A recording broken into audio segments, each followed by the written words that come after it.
ইসলামটা কে খায় না মাথায় দেয় না ফুটবল খেলে কি? আমি ওটাই জানতে পারলাম না ইসলামটা কি। ইসলামকে জিজ্ঞাসা করছি, ইসলামটা কি তোমরাই বলো। এসেছিল পৃথিবীতে কিভাবে, তারপরে রূপ সাজ গোজ দিয়ে একটা ধর্ম যেটা মানুষের দ্বারা সৃষ্টি আবার মানুষকেই শেষ করছে, যার পূর্বপুরুষ হিন্দু। আমরা ইসলাম মুক্ত ভারতবর্ষ করতে চাই। আমাদের আজকে ইসলাম মুক্ত ভারত আমাদের দরকার। ইসলাম মুক্ত না করলে আমাদের মা বোনদের বাঁচানো যাবে না, সনাতনী ভাই বোনদের বাঁচানো যাবে না, মঠ মন্দির বাঁচানো যাবে না, দেবতার পুজো করতে পারবো না। আর এ তো সামান্য ব্যাপার।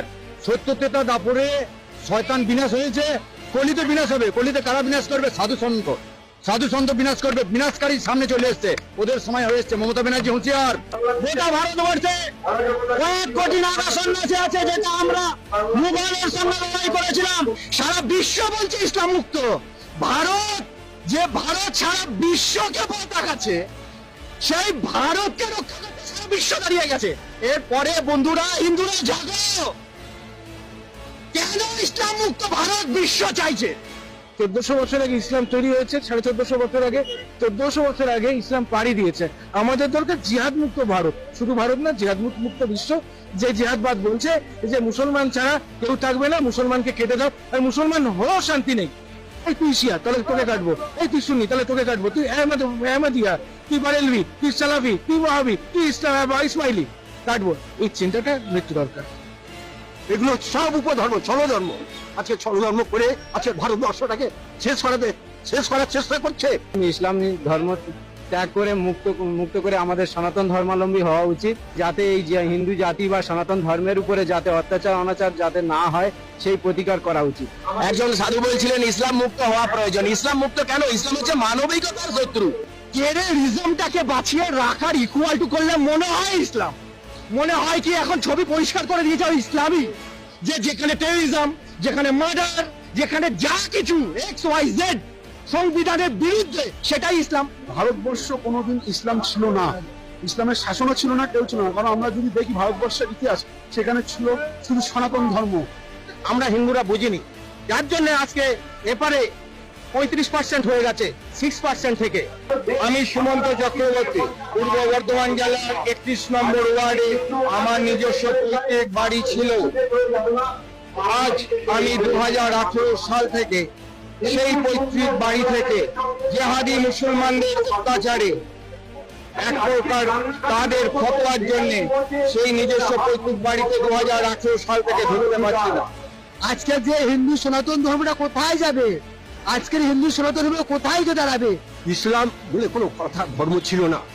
আমাদের হিন্দু সনাতন ধর্মের শ্রীমদ ভাগবত ও শ্রীমদ ভাগবত গীতা এই কথাই বলেছে, জগতের ধর্ম নামে যাহা কিছু চলে ভাগবত বলে তাহা পরিপূর্ণ চলে। জগতে শুধু তো ছোট ধর্ম, মূল ধর্ম, দেহ ধর্ম করছে। প্রকৃত ধর্ম হলো সনাতন ধর্ম। যেটা বর্জনীয় সেটা বর্জন করো, যেটা নেওয়ার জিনিস সেটা নাও। এবার যদি তুমি এমন বিহেভিয়ার করো, বাকি সম্প্রদায়রা তোমাকে করোনা ভাইরাস ভাবা শুরু করে দেয়, ভাই তাহলে তো অ্যান্টিডট লাগবে তোমার বিরুদ্ধে। বাংলাদেশের সংখ্যা লঘু আমরা, সেই জন্য ওরা যার খেয়েছে যার পড়েছে তাকেই আজকে কারাগারে ভরে দিয়েছে।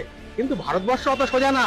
ভারতবর্ষ দিদিমণির ভারতবর্ষ না, ভারতবর্ষ সাধু সম্প্রদায়ের ভারতবর্ষ, ভারতবর্ষ ক্ষুদিরামের ভারতবর্ষ, ভারতবর্ষ আমাদের নেতাজির ভারতবর্ষ। সুতরাং দিদিমণি যতই নাচুক ঢাকের তালে তালে পশ্চিমবাংলাকে মুসলমান করতে পারবেন না। আজকে যখন সনাতন মা মাটিদের মানুষের অত্যাচার হচ্ছে, তাদের শাড়ি খুলে তাদের নির্যাতন করতেছে। আজকে সন্দেশখালী কি হয়েছিল? আজকে সন্দেশখালী মা মাটির মানুষদের আছে, তাদেরকে নিয়ে ক্লাব ঘরের ভেতরে নির্যাতন করে তাদেরকে কেটে ফেলে ছুঁয়ে আসতেছে। এটাই হচ্ছে ইসলামের সাধন। আর ওয়েস্ট বেঙ্গলে আমি জোর গলায় বলছি, এই মুখ্যমন্ত্রী মমতা ব্যানার্জি তিনি হচ্ছেন এর পূর্ণ মদত দিচ্ছেন। ইউরোপ, আরব সব জায়গার মুসলমানরা আজকে মমতাকে নিন্দন দিচ্ছে। এগুলো হচ্ছে রাজনীতি। রাজনীতিটা হচ্ছে নোংরা নীতি। ইসলাম মুক্ত ভারত তো দরকারই, তা সেই সময় এসে গেছে। আমাদের সনাতনী জেগেছে, হিন্দু জেগেছে, আর কত মার খাবে? মা বোনদের উপরে কত অত্যাচার হবে? বাংলাদেশে যেরকম জঙ্গি রাজ চলছে, পশ্চিমবাংলা তো সেরকম শুরু করেছে মমতা ব্যানার্জি আর ফিরাদ হাকিম। ওদেরও ক্ষমা নেই। এরা গদ্দার, এরা গদ্দার, এরা গদ্দার। আজ আমার গোটা শরীরে 18 থেকে 19টা। প্রশাসনকে বলতে চাই, আমাদের নবী আপনার নবী, আমাদের আল্লাহ আপনার আল্লাহ। আমরা জনগণকে বলতে চাই আমাদের আল্লাহ আপনার আল্লাহ, আমাদের নবী আপনার নবী। এটা কোনো সাম্প্রদায়িক আন্দোলন নয়, এটা কোনো সাম্প্রদায়িক আন্দোলন নয়, এটা একটা জাতীয় আন্দোলন। আমরা জানি আপনারা ইমারা কায়েম করতে পারবেন না, আমরা জানি যে আপনারা আল্লাহর বিধানকে আল্লাহর জমিনে বাস্তবায়ন করার ক্ষমতা রাখেন না, কিন্তু অন্তত সাতেমদের বিচারের আইনটা বাস্তবায়ন করে নিজেদের ইমান এবং মুসলিমত্বের ন্যূনতম পরিচয়টুকু দেন। আমরা তাগুতি সিস্টেমের কাছে আবদার করতে আসি নাই, বরং আমরা অধিকার পেশ করতে এসেছি। এটা আমাদের কোনো দাবি না, বরং মৌলিক অধিকার। আমরা আমাদের মৌলিক অধিকার পেশ করতে এসেছি। আমরা এখানে বিগত জুমায় রাখাল রাহা এবং তার দোষরদের ব্যাপারে ব্যবস্থা নেওয়ার জন্য এখানে এসেছিলাম, এই দাবি উত্থাপন করার জন্য এসেছিলাম, কিন্তু আমরা এর কোনো বাস্তব প্রতিফলন দেখি নাই। আজকে আমরা আরো বড় পরিসরে দাবি দেওয়া পেশ করব, বরং এটা আমাদের অধিকার। সেটা হচ্ছে শুধু রাখাল রাহা নয়, বরং যত প্রকার সাতেমে রসুল আছে, যত প্রকার আল্লাহ দ্রোহী আছে, ইসলাম বিদ্বেষী আছে, প্রশাসনের মধ্যে হোক, আমলাতন্ত্রের মধ্যে হোক, এমপি মন্ত্রীর মধ্যে হোক, জনগণের মধ্যে হোক, ব্লগারদের মধ্যে হোক, যে কোনো শ্রেণী পেশার মধ্যে হোক না কেন, তাদের সবার বিচার বাংলার মাটিতে করতে হবে। এখানে আমরা শুধু একজন রাখাল রাহার বিপক্ষে কথা বলতে আসি নাই, আমরা রাখাল রাহার যত রকম দোষর আছে, তাবেদার আছে, সবার বিরুদ্ধে আমাদের অবস্থান স্পষ্ট করতে এসেছি। দ্বিতীয় কথা হচ্ছে এই সিস্টেম প্রণয়ন করতে হবে এমনভাবে যাতে আন্তর্জাতিক বিচার ব্যবস্থাকে পর্যালোচনা করে এমন একটা ব্লাসফেমি আইন বাংলাদেশে প্রণয়ন করা হয় যাতে এই বিষয়গুলোর বিচার তো হয়, ইন ফিউচার ভবিষ্যতে বাংলাদেশের মাটিতে কেউ আল্লাহ এবং তার রাসূলকে কটূক্তি করার সাহস না পায়। এমন একটা আইন আমরা প্রণয়ন করতে চাই আপনাদের মাধ্যমে, এবং এমন একটা আইন প্রণয়নের দাবি করতে চাই আপনাদের কাছে, যেই আইনের মধ্য দিয়ে আগামীর বাংলাদেশে কোনো প্রজন্ম গড়ে উঠবে না যারা আল্লাহ এবং তার রাসূলকে গালিগালাজ করে। আমরা জানি আপনারা শরিয়া কায়েম করতে পারবেন না, আমরা জানি আপনারা ইমারা কায়েম করতে পারবেন না, আমরা জানি যে আপনারা আল্লাহর বিধানকে আল্লাহর জমিনে বাস্তবায়ন করার ক্ষমতা রাখেন না, কিন্তু অন্তত সাতেমদের বিচারের আইনটা বাস্তবায়ন করে নিজেদের ইমান এবং মুসলিমত্বের ন্যূনতম পরিচয়টুকু দেন। নিজেদের ইমান এবং মুসলিমত্বের ন্যূনতম পরিচয়টুকু আপনারা প্রদান করেন। আমরা শেষ কথা বলছি এটাই, যে আমাদের সরকার এদের বিরুদ্ধে আমাদের অবস্থান নয়, আমাদের প্রশাসন তাদের বিরুদ্ধে আমাদের অবস্থান নয়, আমাদের জনগণ তাদের বিরুদ্ধে আমাদের অবস্থান নয়। আমরা আজকে চাইলে এখানে কোটি মানুষের সমাবেশ করতে পারতাম। আমরা ওয়ার্ল্ড অ্যাফেয়ার্স বুঝি, আমরা জিও পলিটিক্স বুঝি, আমরা দেশের অভ্যন্তরীণ বিশৃঙ্খলাগুলো বুঝি, কিন্তু আমরা সাতেমে রসুলের ইস্যুতে কেউ চুপ থাকবো না ইনশাআল্লাহ।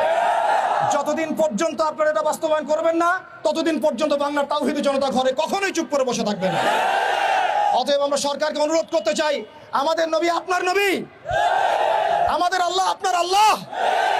প্রশাসনকে বলতে চাই আমাদের নবী আপনার নবী, আমাদের আল্লাহ আপনার আল্লাহ।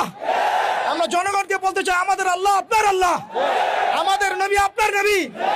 এটা কোনো সাম্প্রদায়িক আন্দোলন নয়, এটা কোনো সাম্প্রদায়িক আন্দোলন নয়, এটা একটা জাতীয় আন্দোলন, এটা একটা জাতীয় আন্দোলন। মান সাব্বা নবিয়ান ফাকতুলু, মান সাব্বা নবিয়ান, মান সাব্বা নবিয়ান। ওয়া আখিরু দাওয়ানা আনিল হামদুলিল্লাহি রাব্বিল আলামিন।